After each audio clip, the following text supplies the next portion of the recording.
ഇന്ന് നമ്മുടെ രാഷ്ട്രപിതാവിന്റെ ജന്മദിനമാണ്. അക്രമവും അനീതിയും കൊടികുത്തിവാഴുന്ന ഈ കാലഘട്ടത്തിൽ ഗാന്ധിജിയുടെ തത്വങ്ങളും സിദ്ധാന്തങ്ങളും വളരെ ശക്തിയായി പ്രചരിപ്പിക്കേണ്ടിയിരിക്കുന്നു.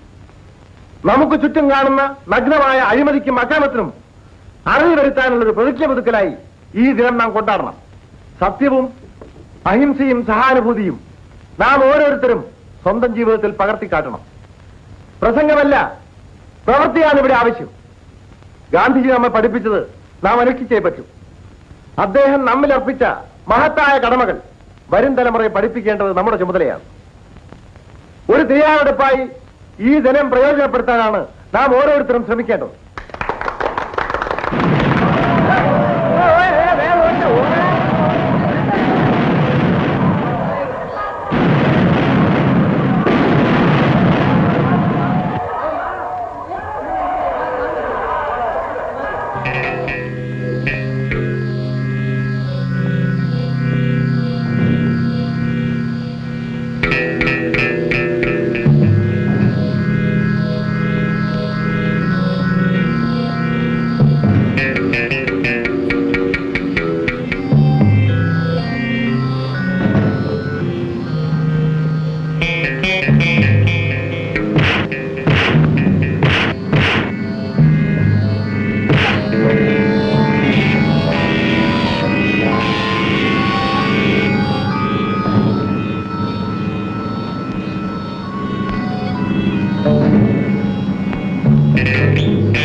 കബീറിനാണ് പഠിക്കുന്നു.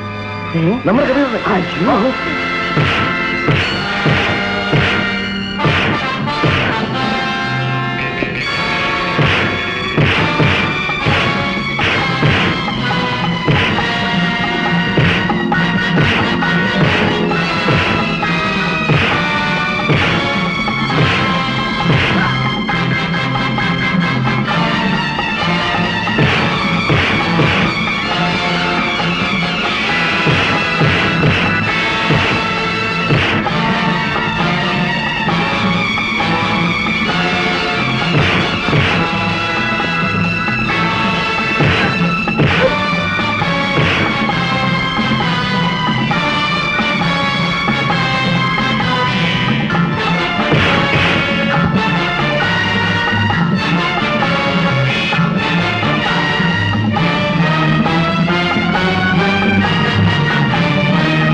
ആര്? ശേഖരം മുതലാളിയോ?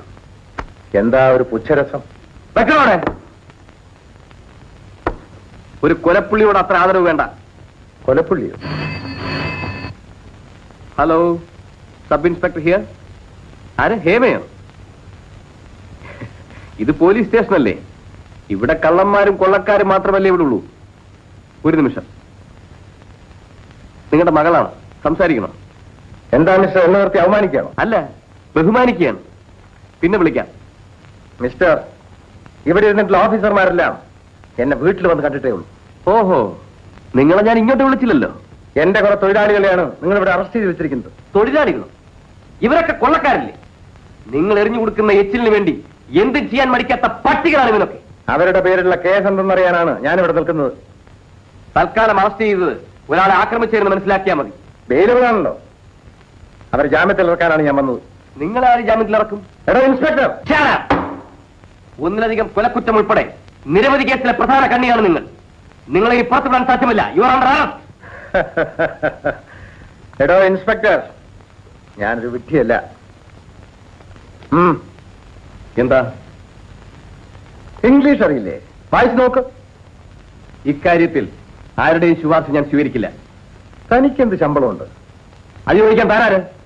തന്നേക്കാൾ ശമ്പളവും അധികാരവുമുള്ള first class മജിസ്ട്രേറ്റിന്റെ ഉത്തരമാണിത്.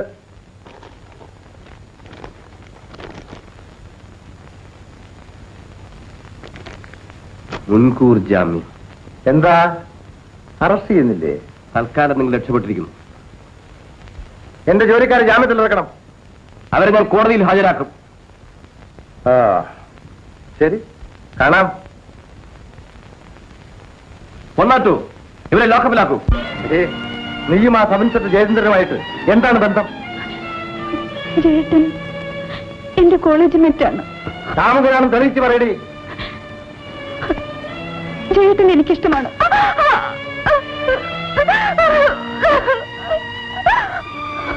Raghu, Raghu,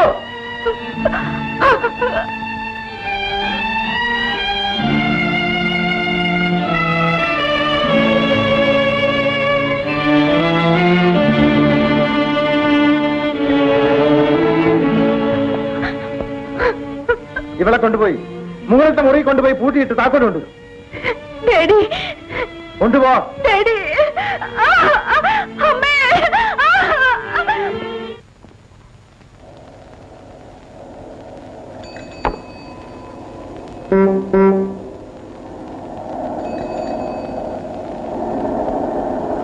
hello hello. ഇതിനെന്താ വില? ₹1. ₹1. കൊള്ളാം.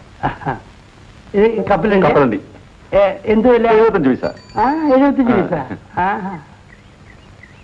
അപ്പൊ ഇത് വേണ്ട. ശരി. ബാക്കി തരൂ. ബാക്കിയോ? എടോ, ₹1 ഈ ബിസ്ക്കറ്റ് തിരിച്ചു അതെ. വന്നിട്ടല്ലേ 75 പൈസയുടെ കപ്പലണ്ടി വാങ്ങിച്ചത് അല്ലേ? അപ്പൊ ബാക്കി 25 പൈസ തരൂ. നിങ്ങള് ഒരു ഭയങ്കര വിളിച്ചതാ. നിനക്ക് പറഞ്ഞു മനസ്സിലായി? അത് മനസ്സിലായി. എന്ത് മനസ്സിലായി? നമസ്കാരം സർ. നമസ്കാരം. എന്താ സാർ? ഞാൻ ₹1 ബിസ്ക്കറ്റ് വാങ്ങിച്ചു. ഇത് വേണ്ടാന്ന് തിരിച്ചു കൊടുത്തു. 75 പൈസയുടെ കപ്പലണ്ടി വാങ്ങിച്ചു. ബാക്കി 25 പൈസ വെച്ച് ഇയാൾ തരുന്നില്ല. ₹1 സാധനം അങ്ങോട്ട് കൊടുത്തിട്ട് 75 പൈസയുടെ സാധനം മേടിച്ചു. ബാക്കി 30 പൈസ കൊടുത്തു. അതെ, തരുവ. ₹1 സാധനം അങ്ങോട്ട് തന്നിട്ടല്ലേ 75 പൈസയുടെ സാധനം വാങ്ങിച്ചത്. അതെ, ബാക്കി 30 പൈസ കൊടുക്കൂ. തരുവേ. എന്തൊന്ന് ആലോചിച്ചോണ്ടിരിക്കാനുള്ളത്. നിങ്ങൾ ആളെ കൊച്ചാക്കുന്നു. എടുക്കണം. പച്ചപ്പൻ വെട്ടിപ്പം തട്ടിപ്പോയിട്ട് ഇറങ്ങിയിരിക്കാണോ? അല്ല ബിസിനസ് അറിയാം. അല്ല നിങ്ങൾക്ക് അവൻ ആള് മനസ്സിലായില്ല. അല്ല ആളെ മനസ്സിലാക്കി കൊടുക്കാം. മനസ്സിലായി സാർ, അബദ്ധം പറ്റി പോയാ സാർ. അല്ല മാന്യന്മാരായിട്ട് കളിച്ചിട്ടുണ്ടെങ്കിൽ അതിന്റെ ദോഷം അബദ്ധം പറ്റി പോയാ മനസ്സിലാക്കി ആർക്കും പറ്റും സാർ.